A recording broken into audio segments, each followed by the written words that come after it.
Domingo, 17 de abril. Verso para memorizar. Assim como foi nos dias de Noé, assim será também a vinda do Filho do Homem. Mateus 24, 37. Preparação para o dilúvio. Pergunta 1. Que lições podemos aprender da história do dilúvio? Como Daniel, Noé foi um profeta que predisse o fim do mundo. A palavra hebraica para arca é tevá, a mesma palavra emprestada do egípcio e usada para o cesto em que Moisés foi escondido e preservado para salvar Israel do Egito.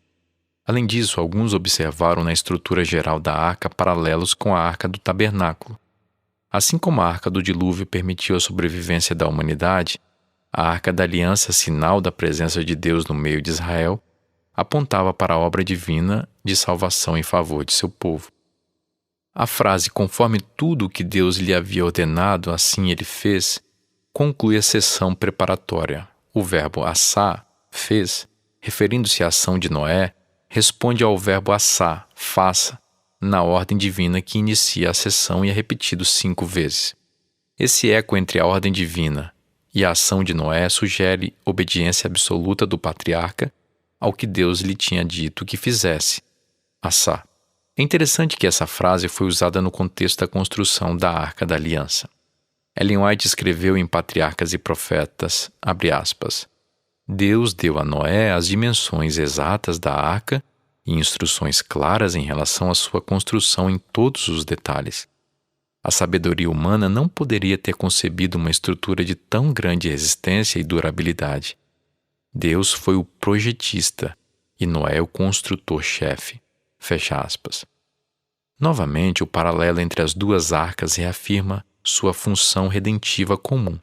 A obediência desse patriarca é, portanto, descrita como parte do plano divino da salvação. Ele foi salvo porque teve fé para fazer o que Deus lhe havia ordenado.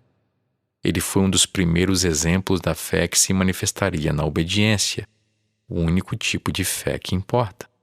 Em suma, embora Noé tivesse encontrado favor aos olhos do Senhor, foi em resposta a essa graça, já concedida a ele, que o profeta agiu fiel e obedientemente às ordens divinas. Não é assim que todos nós deveríamos agir? Ouça 2 Pedro 2, 5 a 9.